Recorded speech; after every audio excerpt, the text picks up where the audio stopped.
I mean, listen, I ain't I'm mad not at mad nothing. at these grades. No. I think the grades, the differences, because a lot of the feedback sounded the same. Like it's not Yeah. an overwhelming move, but it's a good move that addresses what they need in Yes. terms of 3 and D. Hank McCoy.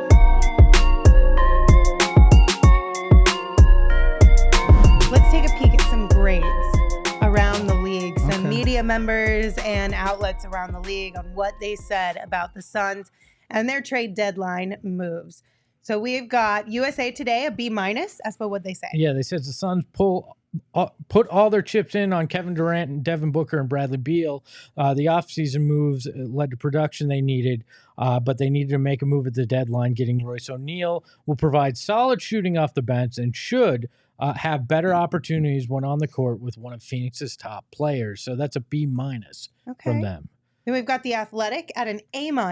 Yeah, not long ago, O'Neal was traded to the Nets to help out Kevin Durant on the wing. Now, almost 2 years later, he's being moved to the desert to help KD again. O'Neal isn't a lockdown defender nor one of the best shooters in the league, but he's really solid at both.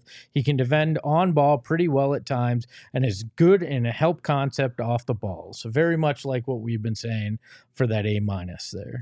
So the top grade comes from Bleacher Report. It's an A+. What did they say? They said snagging O'Neal for second round picks and minimum contracts without including one of your two best salary matching assets, Grayson Allen or Nasir Little, is in no uncertain terms a home run for the Suns. So Yeah.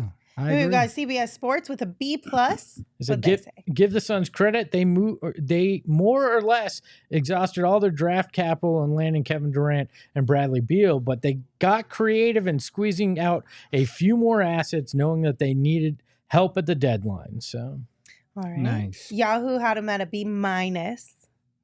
I forgot to copy Yahoo Okay. over. So they said, Well- good job, Suns. They Neato. did. What about SB Nation? They gave him a B. SB Nation said O'Neal is still serviceable as a perimeter defender and floor spacer, and that's all Phoenix is really looking for. Okay. Yeah. I mean, listen, ain't I'm mad not at mad nothing. at these grades. No. I think the grades, the differences, because a lot of the feedback sounded the same. Like it's not Yeah. an overwhelming move, but it's a good move that addresses what they need in Yes. terms of 3 and D. I feel like the disparity between the actual grades they gave is just based on how they view what the Suns already have Correct. and how much attention they've been paying to this team getting on the right track now that they're healthy. Correct. I think Bleacher Report gives them an A+. Mhm. I tend to believe Bleacher Report believes in the Phoenix Suns then. Mhm. Like, right? I mean, that's kind of where I'm at with it. If you gave them, if it was an A+, you really believe that this Suns team can do some damage. And if you gave them a B-, is you like the move, but you maybe don't believe in the team. So I'm with you, G.